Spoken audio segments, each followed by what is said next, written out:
ಮುಖ್ಯಮಂತ್ರಿಗಳ ಬಗ್ಗೆ ನಾವು ಯಾವತ್ತೂ ಏನು ಮಾತಾಡ್ತೀವಿ.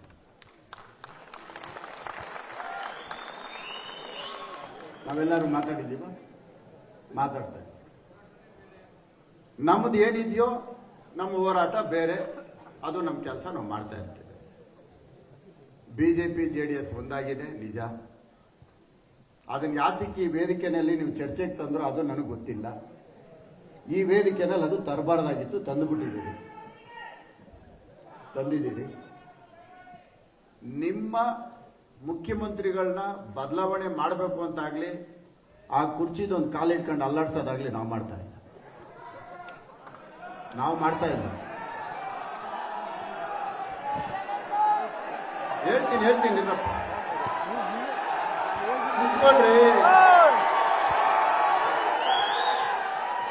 ನಾವು ಮಾಡ್ತಾ ಇಲ್ಲ, ಕೇಳ್ರಿ, ನಾವು ಮಾಡ್ತಾ ಇಲ್ಲ. ನಿಮ್ಮಗಳ ಪತ್ರಿಕೆಗಳಲ್ಲಿ, ಮಾಧ್ಯಮಗಳಲ್ಲಿ ನಾವು ನೋಡ್ತಾನೆ ಇರ್ತೀವಿ. ಇರ್ರೇ ಒಂದ್ ನಿಮಿಷ, ಮುಖ್ಯಮಂತ್ರಿಗಳ ಬಗ್ಗೆ ನಾವೇನು ಮಾತಾಡ್ತಾ ಇಲ್ಲ.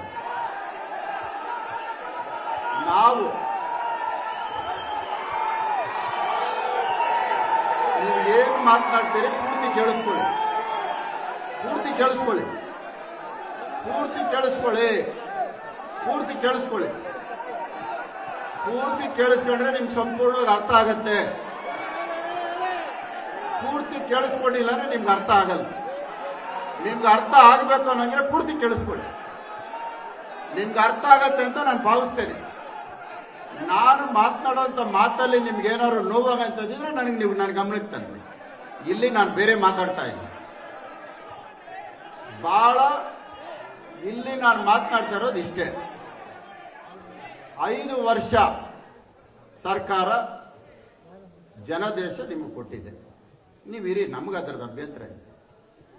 ಆದರೆ ಪದೇ ಪದೇ ಇವತ್ತು ಈ ವೇದಿಕೆಯಲ್ಲಿ ಮುನಿಯಪ್ಪ ಅವರು ಹಿರಿಯರು, ಅವರು ರಾಜಕೀಯ ಬಿಜೆಪಿ ಮತ್ತೆ ಜೆಡಿಎಸ್ ಅಂದಿದ್ದಕ್ಕೆ ನಾನು ಮಾತನಾಡ್ತಾ ಇಲ್ಲ, ನಾನು ಮಾತಾಡ್ತಾ ಇರಲಿಲ್ಲ. ನಾನು ಅದಕ್ಕೆ ಆವಾಗಲೇ ಹೇಳಿದೆ, ನಾವು ಮಾತಾಡಲ್ಲ. ನೀವು ಪೂರ್ತಿ ಅರ್ಥ ಮಾಡ್ಕೊಂಡ್ರೆ ತಾಳ್ಮೆಯಿಂದ ನಿಮ್ಗೆಲ್ಲ ಅರ್ಥ ಆಗತ್ತೆ ಅಂತ ನಾನು ಭಾವಿಸ್ತೇನೆ. ಯಾವುದೇ ಕಾರಣಕ್ಕೂ ನಾವು 5 ವರ್ಷ ವಿರೋಧ ಪಕ್ಷವಾಗಿ ನಾವು ಕೆಲಸ ಮಾಡ್ತೀವಿ. ಅದರಲ್ಲಿ ಯಾವ ಅನುಮಾನ ನಮಗೆ ಯಾವುದೇ ಕಾರಣಕ್ಕೂ ಈ ಸರ್ಕಾರನ ಗೊಂದಲಕ್ಕೆ ಈಡು ಮಾಡಬೇಕು ಅನ್ನೋ ಉದ್ದೇಶ ನಮಗಿಲ್ಲ. ಆದರೆ ನಿಮ್ಮಲ್ಲಿ ಏನಾಗುತ್ತೋ ಅದು ನಮಗೆ ಸಂಬಂಧ ಇಲ್ಲ, ನಮಗೆ ಸಂಬಂಧ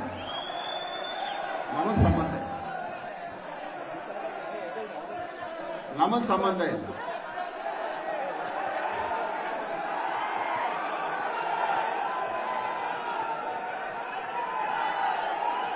ನಿಮ್ಗೆಲ್ರಿಗೂ ಒಂದು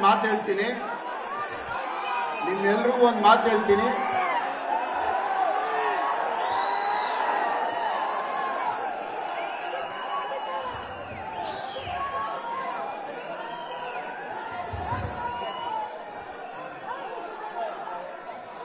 ಈಗ ನಿಮ್ಮೆಲ್ರಿಗೂ ಯಾರಿಗೂ ಇಲ್ಲಿ ಬೇಜಾರು ಮಾಡಬೇಕು ಅಂತ ಹೇಳಾಗ್ಲಿ, ಇದು ರಾಜಕೀಯದ ವೇದಿಕೆಯಾಗಿ ಉಪಯೋಗಿಸ್ಕೊಳಕ್ ನಾನು ಬಂದಿಲ್ಲ.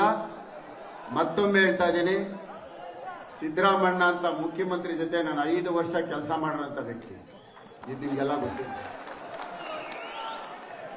ಅವ್ರ ಬಗ್ಗೆ ನಿಮ್ಗೆಷ್ಟು ಅಭಿಮಾನ ಇದೆಯೋ, ನಿಮ್ಗೆಷ್ಟು ಗೌರವ ಇದೆಯೋ, ಅದಕ್ಕಿಂತ ಹೆಚ್ಚಿಗೆ ನನಗಿರೋದು ಇದು ಗೊತ್ತಿರಲಿ. ಯಾವುದೇ ಕಾರಣಕ್ಕೂ ಸಿದ್ದರಾಮಣ್ಣನ ಬಗ್ಗೆ ನಾವೇನು ಮಾತಾಡ್ತಾ ಇಲ್ಲ. ಇದೊಂದು ಚೆನ್ನಾಗಿ ಜ್ಞಾಪಕ ಇಟ್ಕೊಳ್ಳಿ, ನೀವು ಯಾವತ್ತು ಇದೊಂದು ಜ್ಞಾಪಕ ಇಟ್ಕೊಳ್ಳಿ. 5 ವರ್ಷ ಜೊತೆಯಲ್ಲಿ ಕೆಲಸ ಮಾಡಿದಾಗ ಅವರು ನಮಗೆ ಕೊಟ್ಟಂತ ಪ್ರೋತ್ಸಾಹ ಬಹುಶಃ ನಮ್ಮ ಒಂದು ಪೂರ್ವಜನ್ಮದ ಪುಣ್ಯ ಅಂತ ಭಾವಿಸುವಂತ ವ್ಯಕ್ತಿ ನಾನು, ಇದು ಗೊತ್ತಿಲ್ಲ. ಯಾವುದೇ ಕಾರಣಕ್ಕೂ ಮುನಿರತ್ನ ಅವನ್ ಒಳ್ಳೇದಾಗ್ಲಿ ಅಂತ ಬಯಸ್ತಾ ಇದ್ರು. ಕಾರಣಾಂತರಗಳಿಂದ ನಾವು ಪಕ್ಷ ಬಿಟ್ಟಿದ್ದೀವಿ, ಇನ್ನೊಂದು ಪಕ್ಷಕ್ಕೆ ಬಂದಿದ್ದೀವಿ. ಅದು ನಮ್ಮ ಕರ್ತವ್ಯ, ನಾವು ಕೆಲಸ ಮಾಡ್ತೀವಿ. ನಾನೇ ಅಂತಲ್ಲ ಹೇಳ್ತೀನಿ, ಇವತ್ತುವರೆಗೂ ವಿರೋಧ ಪಕ್ಷವಾಗಿ ನಮ್ಮ ಕರ್ತವ್ಯ ನಾವು ಮಾಡ್ತೀವಿ ಅಂತ ಇದೀವಿ ಹೊರತು ಬೇರೆ ಯಾವ ವಿಷಯಕ್ಕೂ ನಾವು ನಮ್ಮ ಸಿದ್ದರಾಮಯ್ಯನ ಬಗ್ಗೆ ಮಾತಾಡೋಂಥ ಸಣ್ಣ ಕೆಲಸ ನಾನಂತೂ ಮಾಡಲ್ಲ. ಇದು ಗೊತ್ತಿಲ್ಲ. ಎಲ್ರಿಗೂ ಒಳ್ಳೇದಾಗ್ಲಿ ಅಣ್ಣ. ನಮ್ಮ ಕ್ಷೇತ್ರಕ್ಕೆ ದಯವಿಟ್ಟು ಅಣ್ಣ ಮದಪಣ ಒಂದ್ ನಿಮಿಷ ಈ ಕಡೆ ಬಣ ಅಣ್ಣ. ಒಂದಷ್ಟು ಸ್ಕೂಲ್ಗಳೆಲ್ಲ ನಿಂತೋಗಿದೆ, ಬ್ರಿಡ್ಜ್ಗಳು ನಿಂತೋಗಿದೆ, ಫ್ಲೈಓವರ್ ನಿಂತೋಗಿದೆ, ಸ್ವಿಮ್ಮಿಂಗ್ ಪೂಲ್ಗಳು ನಿಂತಿದೆ, ಬಹಳಷ್ಟು ತೊಂದರೆ ಇದೆ. ಇದಕ್ಕೆ ಸಂಬಂಧಪಟ್ಟಂಗೆ ಒಂದಿನ ತಾವು ಕರೆದು ಒಂದು ಸಭೆ ಮಾಡಿ ಇದಕ್ಕೆ ಚಾಲನೆ ಕೊಡೋದಕ್ಕೆ ತಾವು ಸಹಾಯ ಮಾಡ್ತೀರಿ ಅಂತ ನಾನು ಭಾವಿಸ್ತೀನಣ್ಣ. ಬೆಂಗಳೂರು ನಗರಕ್ಕೆ ಅಭಿವೃದ್ಧಿಗೆ ಮತ್ತೆ ನನ್ನ ಕ್ಷೇತ್ರದ ಅಭಿವೃದ್ಧಿಗೆ ಸಹಾಯ ಮಾಡಿ ಅಂತ ನಿಮ್ಮಲ್ಲಿ ಕೇಳ್ತೀನಿ. ಎಲ್ರಿಗೂ ಒಳ್ಳೇದಾಗ್ಲಿ. ನಮಸ್ಕಾರ. ಜೈ ಹಿಂದ್, ಜೈ ಕರ್ನಾಟಕ.